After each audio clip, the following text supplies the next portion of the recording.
Olá pessoal, sejam bem-vindos. Este é o nosso quinto vídeo sobre limites, né, que faz parte do cálculo diferencial integral. Então a gente já viu, né, que os limites eles são calculados dessa forma. A gente tem uma função, né, e essa função vai se aproximar de um valor à medida que o valor de x tende ou se aproxima de um valor determinado a, certo? E o limite só vai existir se o limite pela esquerda, valores menores de a, e pela direita, valores maiores que a, sejam iguais, existam e sejam iguais, certo? Então, nós vamos fazer agora um exemplo aqui de como isso não funciona, por exemplo, para essa função aqui. Por exemplo, limites de 1 sobre x quando x tende a zero. Se o x tender a zero, 1 sobre zero não existe, certo? Não dá para dividir 1 por zero. Mas eu posso e devo analisar então o que? O limite pela direita e o limite pela esquerda, para verificar se são iguais, que nem a gente fez no vídeo anterior, certo? Então, por exemplo, aqui, ó, eu peguei o valor menos 0,5, estou tendendo aqui, ó, pela esquerda, né? Então aqui eu estou tendendo o valor de x, né? Esse aqui são os valores de x, tendendo pela esquerda, por valores menores que zero. Estou tendendo por aqui, ó, menos 0,5.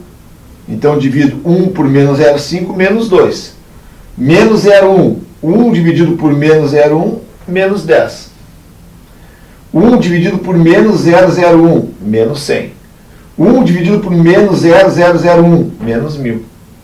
Então, à medida que eu me aproximo do zero, ó, que o x tende ao valor a zero, o valor do y da minha função está tendendo a menos infinito. Ok? Se eu botar aqui menos 0,001, vai dar menos 10.000 e assim por diante. Então, cada vez que eu me aproximo do zero pela esquerda, o valor tende a cada vez ficar menor, tende a menos infinito. Vamos avaliar o lado da direita, tendendo o x, ó, pela direita, 0,5, 1 dividido por meio, 0,5, 2. 1 dividido por 10, desculpa, 1 dividido por 0,1, né? 10. 1 dividido por 0,01, estou chegando aqui, ó, perto do zero pela direita. Então, esses aqui são os valores de x com a tendendo pela direita, por valores maiores do que zero. Se eu dividir 1 por 0,001, vai dar 1000. Então, o que eu estou enxergando aqui, pessoal? A gente está podendo enxergar que quanto mais eu me aproximo do zero pela direita, por valores maiores do que zero, o valor está tendendo aonde? Ao infinito. Então, pela direita, mais infinito. Pela esquerda, menos infinito. Então, tem valores opostos, né? Não são iguais. Então, esse limite aqui, ó, a gente vai dizer que não existe.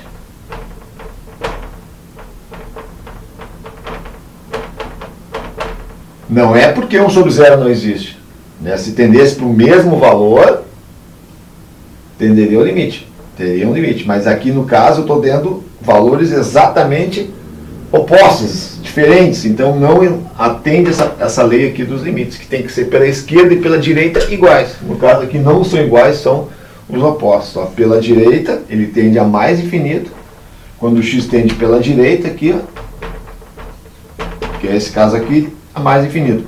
Pela esquerda, né, com x tendendo pela esquerda, menos infinito. Certo?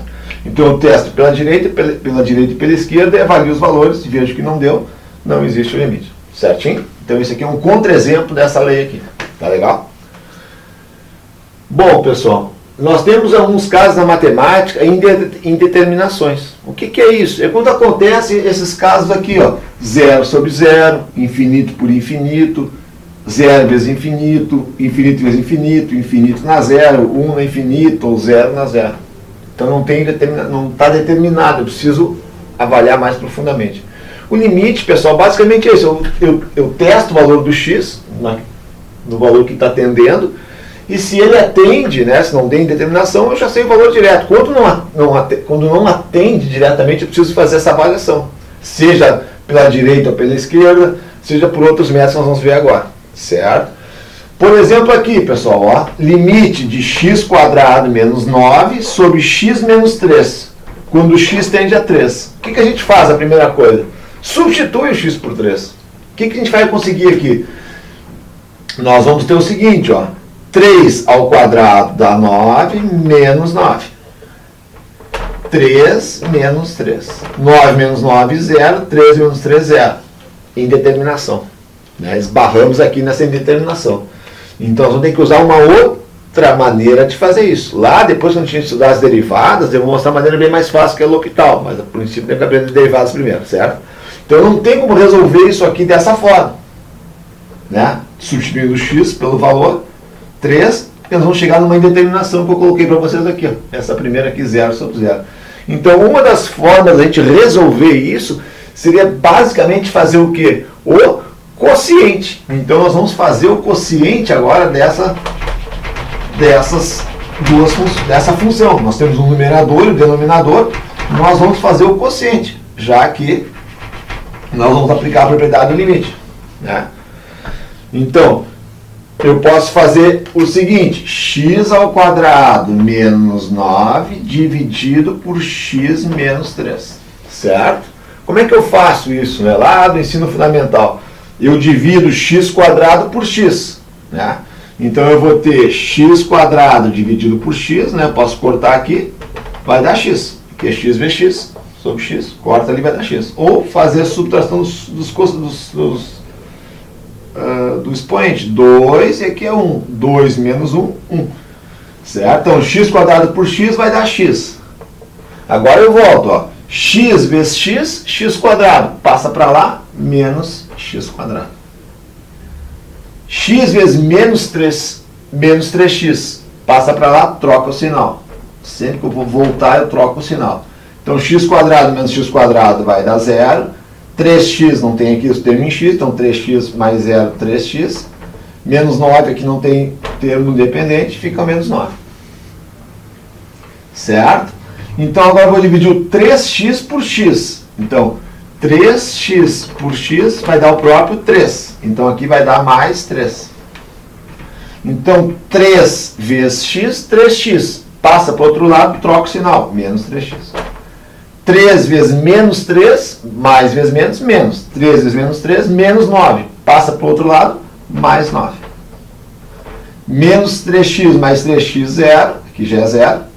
Né? 0 mais 0, 9 menos 9, 0. Então, fechou 0 aqui. Então, esse quociente aqui ó, vai dar o quê? X mais 3. Certo?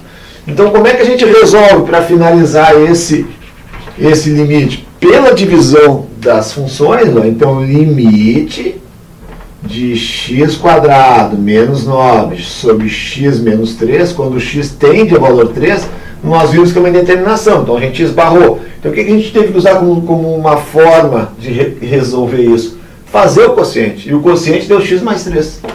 Então o quociente dessas duas funções foi x mais 3 com x tendendo a 3. Agora fica tranquilo, né? Porque se o x tende a 3, eu vou ter 3 mais 3, 6. Então, o resultado da nossa solução do problema, 6. Beleza, pessoal? Agradeço a atenção de vocês. Muito obrigado. Se vocês gostarem, deem um like, compartilhem. Muito obrigado. Fico à disposição de vocês. Um grande abraço. Até mais.